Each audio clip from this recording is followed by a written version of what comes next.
I was truly alone.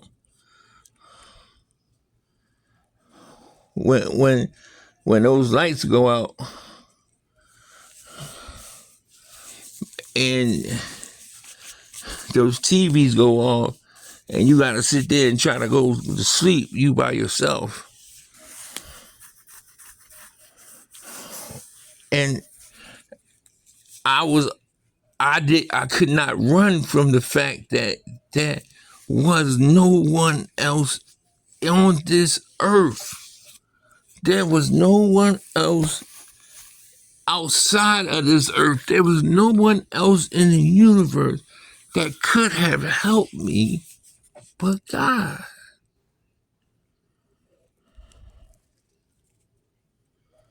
It is one of the most humbling feelings in the world, because in that moment, you realize that whether you believe in him or not, you can't take no chances that he is real. Because if he real and you saying he ain't, and you got to see him on the other side of that fence, and you been saying he ain't real, and he pop up or whatever he does, and you figure out he real, you get put in that situation, on that place where you can't, I don't care who you is, you could be an atheist for your whole entire life. You get put in that situation right there, you're going to make sure he know who you is.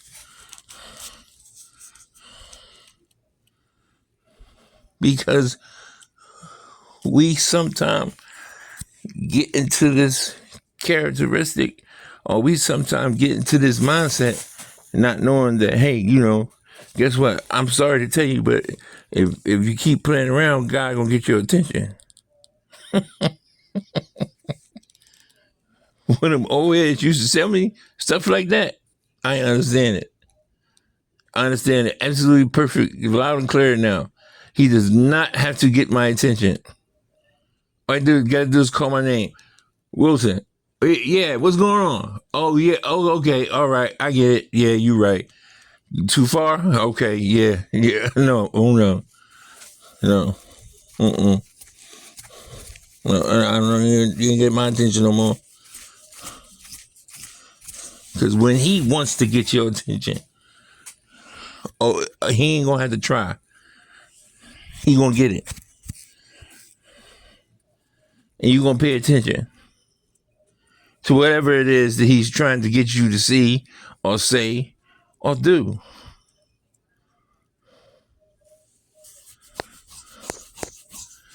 Now you got to remember, this happened 4 times.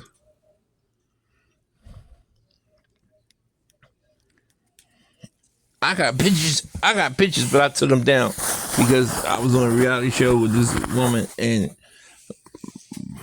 she was recording stuff, and because of technicalities and money and all kinds of other stuff, very dumb stuff, I lost a very good friend, a very beautiful person who, even if we wasn't together, she still would have been a great friend.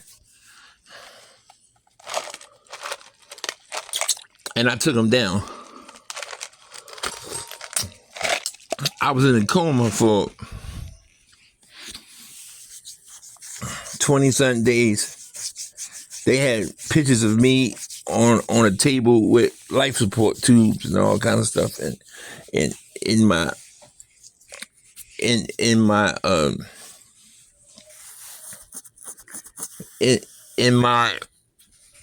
like going down my throat. And this is when my life, and this is why I am like, or the reason why I am like I am. This is what happened. Because my spiritual advisor said that you should really let people know what happened to make you like you are, so they won't think you fraud. They won't think you crazy. They really will like get it or understand. And then you don't know who you might help because you don't know who might be stuck or questioning, and they don't got to go through what you went through. They could just listen to you and say to themselves, okay, well, he telling that boy telling the truth. That right there is the truth.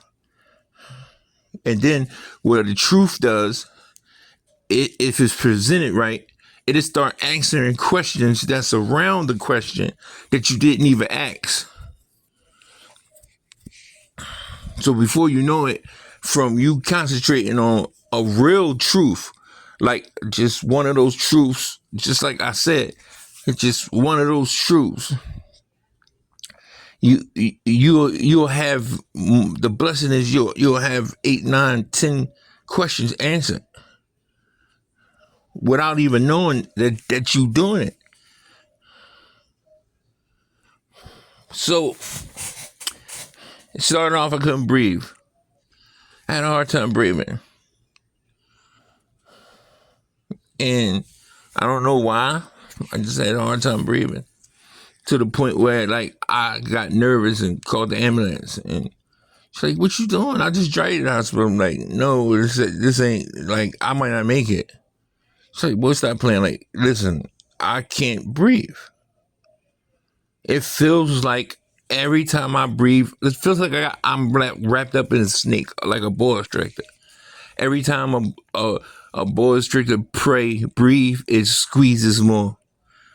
So before you know it, it's breaking ribs and all kinds of stuff because like every time you breathe in this actually was killing you. That's what it felt like.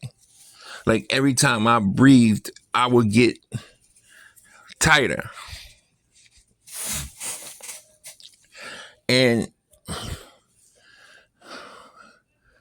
I got to the hospital and I usually like you get checked in right there and you'll get sent off or you'll get sent back out in the front. It wasn't none of that. Whatever was happening, it got them to the point where they put the cold stuff up and everybody started running to this room and they put me in this room and they put an IV in my arm and that's the last thing I remember. But that's not the last thing I remember. That's the last thing I remember from there.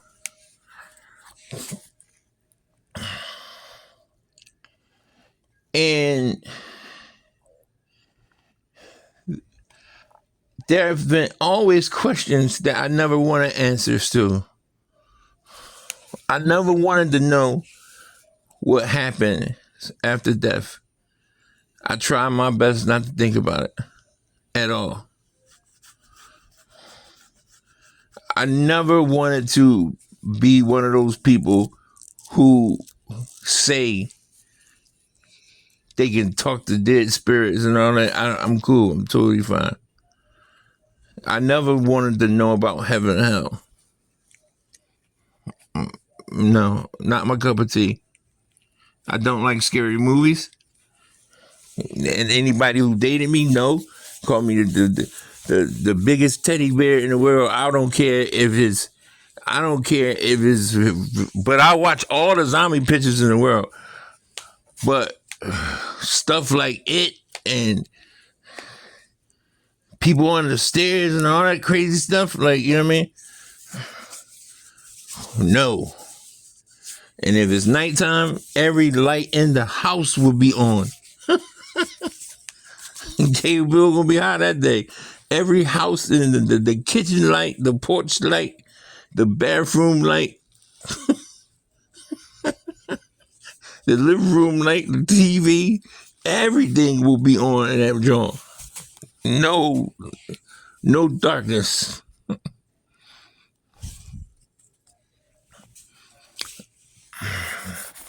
And I'm not saying that I went there. I'm not saying that I didn't. See? But if hell and heaven it's two destinations, I know that I was not in heaven. That's deep. It's hard for me to admit, and it's very worrisome. Can you imagine you dying and realizing that if this was the final result of your life, that you will spend eternity in hell? I definitely was not in heaven. And if hell is anything like where I was at, and it wasn't like going to sleep where it wasn't like going to sleep. Like when you go to sleep, you notice like you close your eyes and it's almost like you open your eyes right when you close your eyes. It's almost like you sleep for 3 minutes. It wasn't like that at all. Every second that I was in that coma, I felt.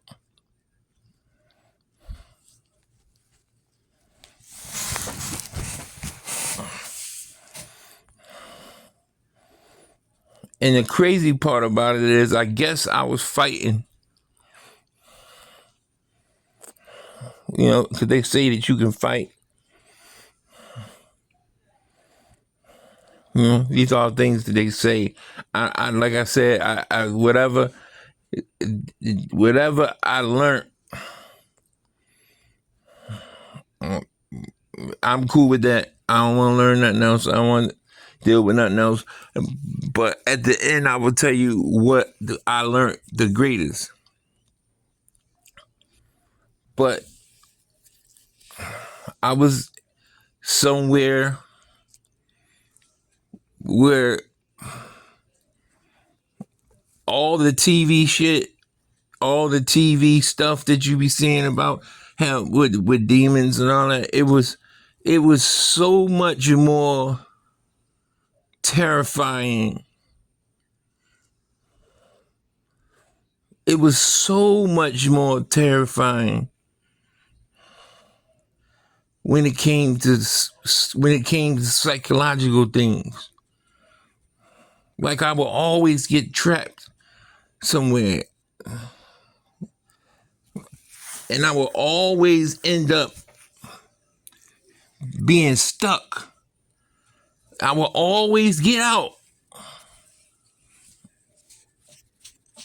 I will always get out and end up stuck in another situation. And it seemed like whatever this place was knew every secret hidden fear I ever had in my life. It was definitely something that I have yet to be able to put in words. Hope y'all still got some tea left. I'm almost done.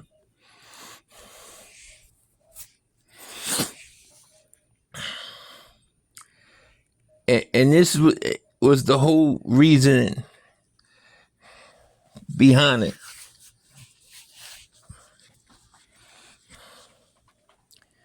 At the end of it,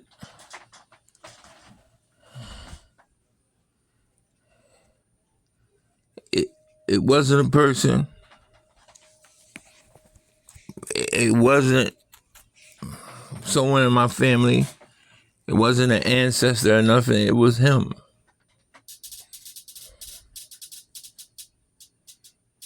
It was him. It was God. But it wasn't the cool collective God. It wasn't the God that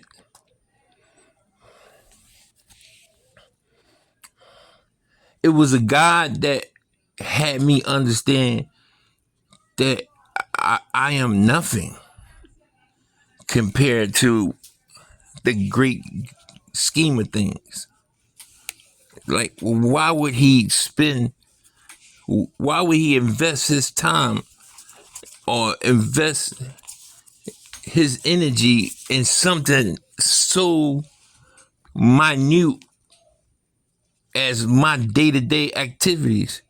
No, it hit me that, nigga, you was going to hell. Simple. Nigga, you got to change your life. Oh no. Do you know what forever is?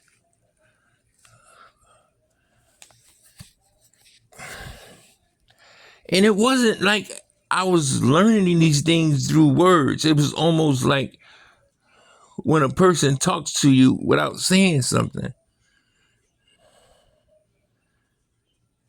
And I instantly knew and understood, like, this is your chance and probably your last chance for you not to be here. And it, let me explain something to you. I am not an angel. I am not someone who claims to be holier than thou. I am still Wilson. I am still the fun, crazy guy. I am still the bull who will crack somebody in the head if they try to harm somebody in my family or me. I am still the guy who would die for his family, and loyalty and fortitude and integrity is unmatched. I am still the guy who wants to have fun and seeks out love too much. I'm still that guy. But one thing about it is, when God sees me, he will know me.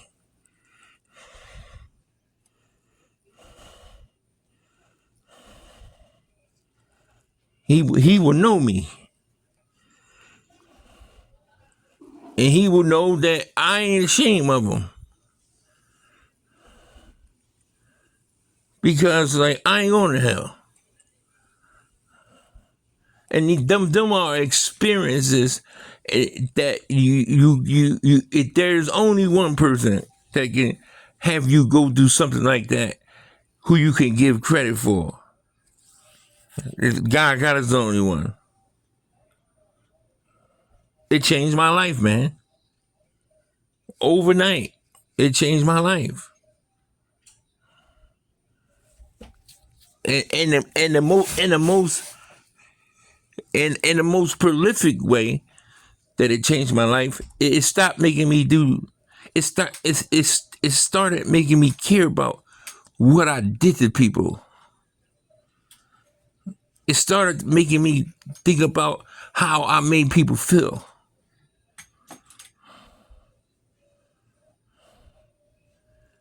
It started making me feel like all of these gifts that I got, how I'm using them.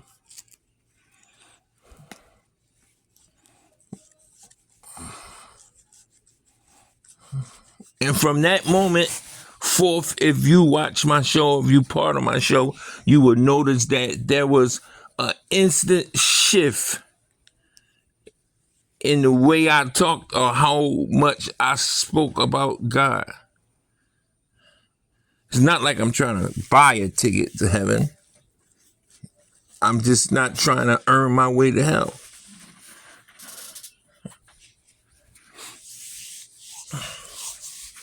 And hopefully that's what my spiritual advisor and my mother was trying to express to me, that I need to, like, tell people and not be afraid that they're going to think I'm crazy or that something's wrong with me or that, I'm hallucinating. No, these things really happen. And so now it's like I just, look, I speak about dude wherever, whenever. I really don't care.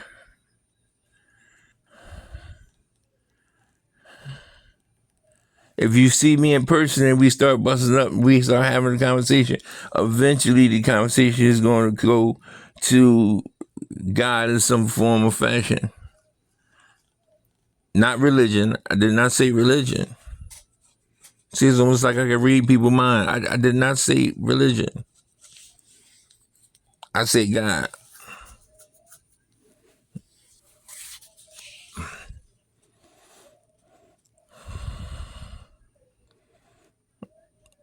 And I did not use none of his names that they use. I did not speak about the prophets.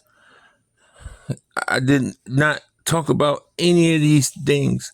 I did not talk about the rituals or the titles that we put on each other. I did not talk about anything.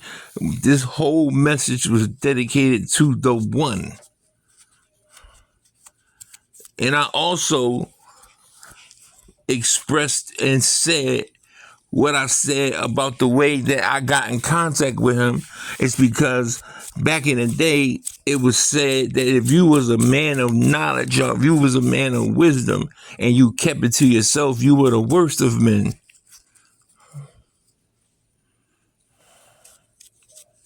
So I'm not a selfish person. I'm not going to figure out how to talk to God and how to do it, even if I don't know how to do this. Some of these other things. Some of these other things are obstacles. If a Muslim don't know how to mix a lot, first thing the devil is going to try to trick him into is saying that he's not supposed to pray because he don't know what he's talking about. When in reality, if you take time out your day and speak to your Lord in the tone in which you know, who am I to say that's wrong? It worked for me.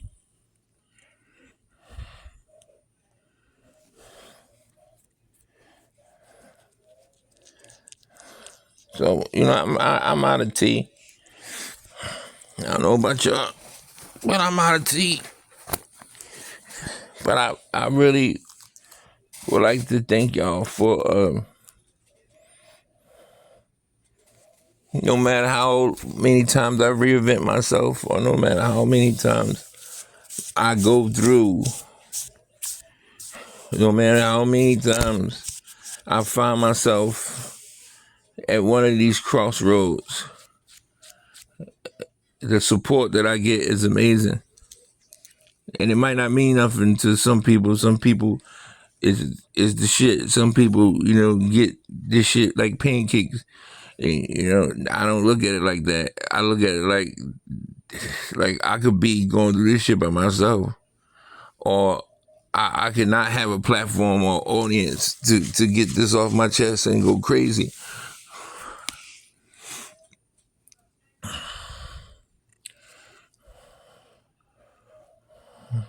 Or I just can have not the desire to do anything and willow away. But I find the energy and it's entertaining to the point where if I'm helping, which I believe I am, then that's just amazing. And the reward of it is that I get to be God's poster boy. And sometimes it's a great job, but I just hope and wish that my next assignment is an easy one. Oh, so I've been getting some rough Jones lately. It's your boy Decopbo, like always. Y'all have a nice day. Y'all have a nice night. No cool sayings or nothing. Because I promise that, this is just something that I'm going to make into something greater than it was, like I did everything else. I think the show was great. I think it was something that was supposed to be done, but I was like looking at footage and I got footage of my grandmom the last time that she prayed in front of our whole family. And it was at a family reunion and it was like 200 of us out there. And she was praying for the food and she was standing in the middle. And it made me realize that these things can be incredibly pleasurable, but at the same time, they can be incredibly painful. So Now it ain't sport. It's fun. It's entertainment. So the show can stay where the show at until God reveals to me that he wants me to do it again. But I'm definitely feeling this fearless and moral inventory thing that I do at nighttime just to clear my head or see what kind of day I got or to see, what I could do better. But, y'all have a peaceful night. It's your boy, Decopbo 2.1.